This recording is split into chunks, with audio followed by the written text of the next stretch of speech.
con realmente este alegato tan vehemente, con tanta enjundia. Me encanta, me encanta, me encanta tu pasión, Eddie. Pero me quedo con esta frase que acabas de decir, acabas de soltar así, ¡pum!, que es como una carga profunda. Que entienda esta gente que el pueblo que dejaron en el 2018 ya no es el mismo. Y esa frase tiene tantas aristas, ¿sabes? Así es que yo creo que es una frase muy interesante porque efectivamente se ha producido un cambio brutal. Ahora, déjame seguir, mi querido Amir.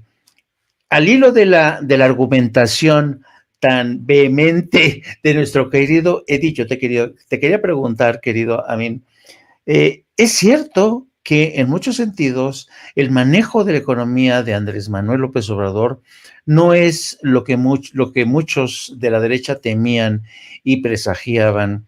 En muchos sentidos, como dice Eddie, ha sido sobresaliente, aunque no lo quieran reconocer. Luego entonces, y aquí viene la pregunta, ¿qué van a hacer los economistas de Yale, qué van a hacer los economistas de la Casa Blanca? ¿Le van a seguir poniendo la etiqueta de socialista, comunista a Andrés Manuel López Obrador? Porque efectivamente los logros que ha obtenido Andrés Manuel López Obrador en términos macroeconómicos y microeconómicos han superado todas las expectativas. Lo que nos estaba narrando Eddie, hay gente que quiere invertir, hay gente que el turismo está aumentando. Es decir, eh, Andrés Manuel López Obrador ha desafiado todos los pronósticos y sobre todo ahora le ha puesto más difícil a Washington, a Wall Street, la etiqueta que le van a poner. ¿Tú qué opinas sobre esto? Pues mira, pues muy buena reflexión de Eddie, muy técnica diría yo. Yo quiero irme un poquito más a la parte como de la vida diaria, de lo social, de lo que es la gente. Pues nosotros nos acostumbraron a vivir en un modelo, ¿no? Yo tengo 42 años, 4 años menos que Eddie, y siempre igual, crecí con las devaluaciones, con un modelo económico que se basaba básicamente en el consumo y en el que tiene más, y en el desear todo lo que se pudiera a nivel material. Y yo creo que era un sector muy pequeño de la población el cual llegaba a adquirir, pues bueno, algún tipo de economía estable, hablando de clase media hacia arriba, clase media un tanto, clase alta pues muy poquitos y clase pues ahora sí que mega alta pues unos cuantos. El gran grueso de nuestro país realmente estaba pues destinado a la pobreza y a la pobreza extrema. El asunto es que estas poquitas personas que controlaban, que tenían toda la riqueza, pues controlaban también la comunicación, controlaban las decisiones económicas, el gasto del presupuesto y controlaban todo lo que había en el entorno del poder. Se olvidaron de muchos millones de personas, le robaron el futuro o nos robaron el futuro a muchos mexicanos, a muchos niños, nos robaron la educación, nos robaron la salud, nos robaron el progreso, ¿no? Siempre pensamos en Estados Unidos como un país en donde, bueno, pues estaba muy arriba y pues nosotros siempre, digamos, con una gran población viviendo una injusticia social tremenda, porque yo la catalogo de esa manera, es injusto socialmente hablando que unas cuantas personas, que son las mismas personas que controlan los medios, que controlan la economía, que controlan la política, que controlan los puestos de gobierno y las decisiones, pues fueran los grandes beneficiados de la abundante riqueza que tiene nuestro país. Todo esto, pues bueno, hasta cierto punto creo que hasta nos querían hacer pensar que era normal, pues, ¿no? Que así teníamos que vivir. Por lo menos yo durante lo que tengo de memoria, pues ese modelo fue el que estuvo todo el tiempo ahí.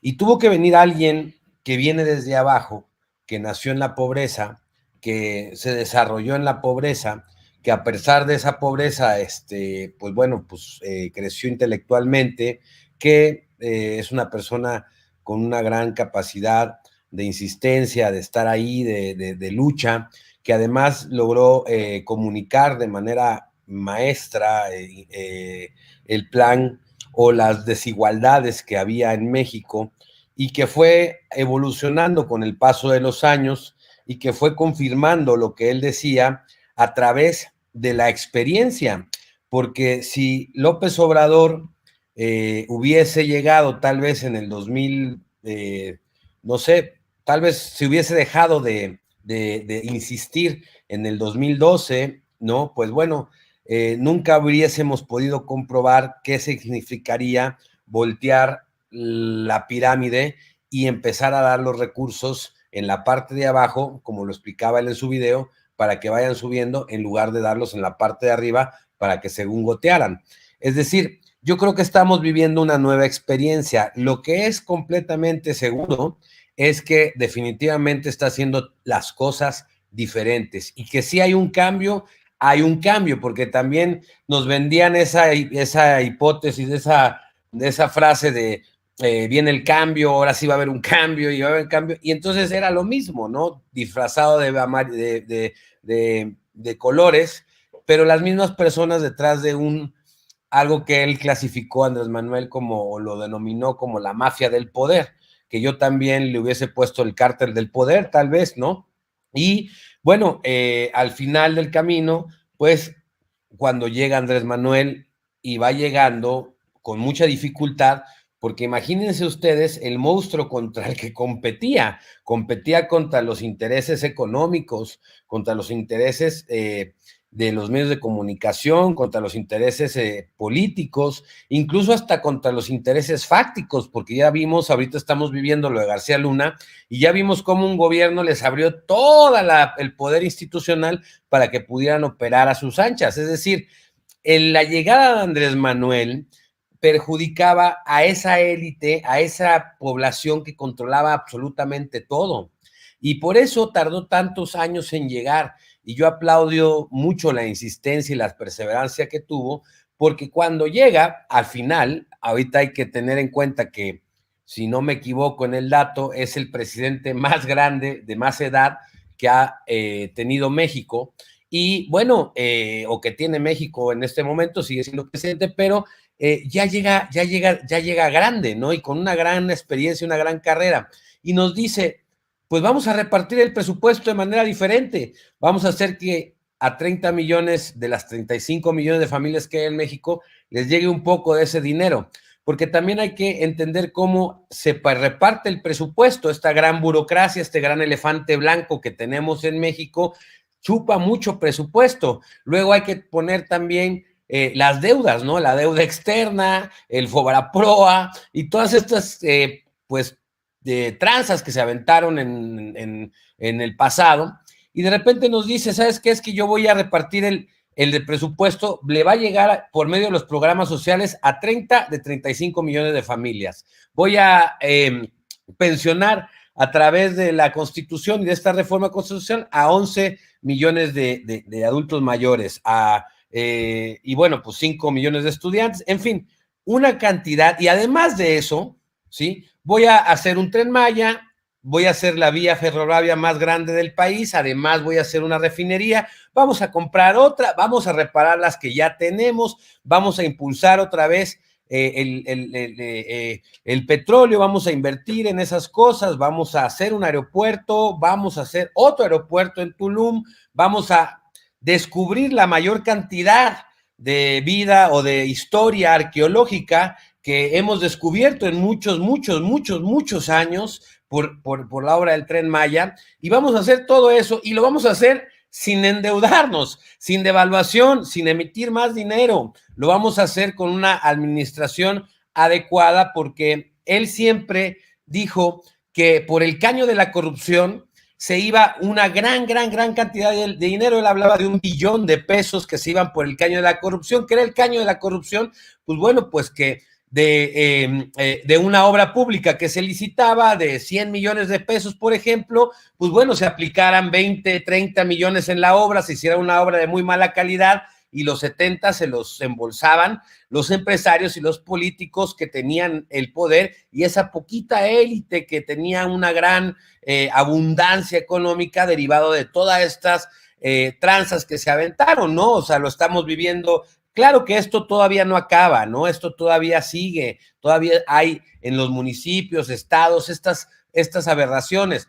Sin embargo, desde el Poder Federal, desde el Ejecutivo Federal, desde el presupuesto de esta nación, dijeron, vamos a invertirlo de esta manera. Y, oh sorpresa, se cruza una pandemia que paró completamente la economía mundial, no de México, mundial, de todos lados del mundo, de todos empezamos a tener el quédate en casa, empezamos a tener efectivamente la escasez de productos, efectivamente empezamos a tener gastos que no teníamos en salud, porque muchas de las familias del mundo empezaron a tener mucho gasto en rescatar a sus familiares que se encontraban hospitalizados, empezamos a tener otro tipo de actividades y de repente se congela y, oh my God, el petróleo llega a bajar tanto que era más barato, era más caro comprar una cerveza que un barril de petróleo y eso nunca lo hubiésemos imaginado. Y a pesar de eso,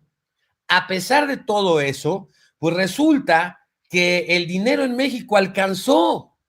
Y es que eso es impresionante, porque imagine usted, el que nos está escuchando, que tenga un negocio, una tiendita, cualquier negocio que usted quiera imaginar. Usted tiene un encargado, tiene un gerente, el gerente le reporta que el negocio vende 10,000 pesos mensuales, por dar un ejemplo, ¿no? Y bueno, así lleva muchos años trabajando y son 10,000 pesos mensuales los que recibe, pero de repente resulta que es el gerente que tenía, pues enferma o lo cacha usted en algo, lo despide y llega otro gerente y le reporta 100,000 pesos de ganancias. Y usted dice, caray, nos está yendo muy bien. No, en realidad es que el otro gerente se estaba robando 90,000 pesos, ¿no?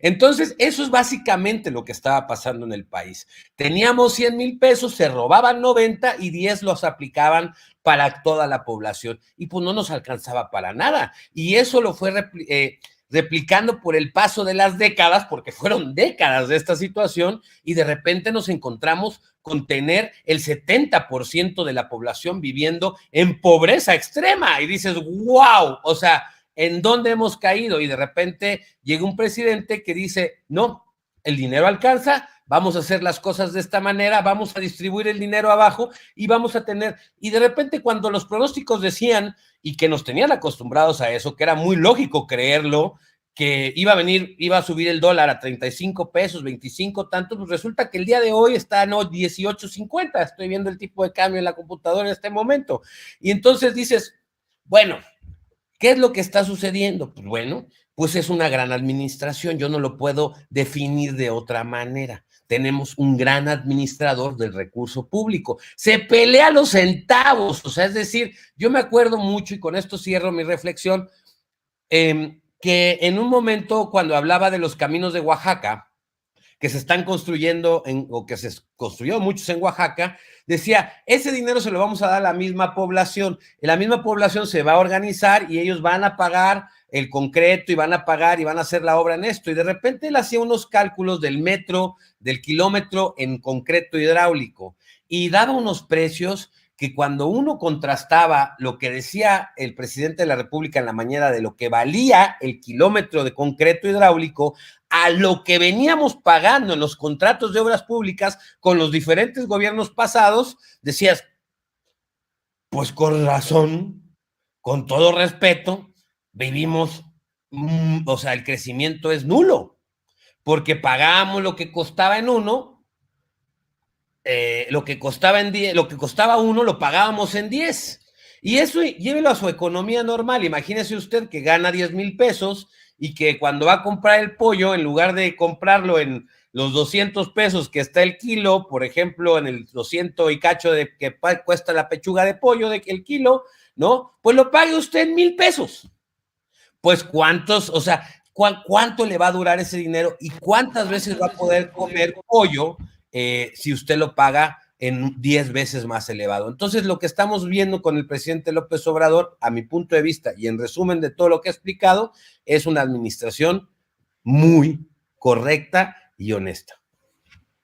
Pues excelente reflexión, Amir, porque en otras palabras, si hoy en México la repartición de los panes es más equitativa, más justa, no es por una intersección, no es por una intervención divina o es un acto de magia, es simple y sencillamente que hay un mejor gestor y un presidente más honesto.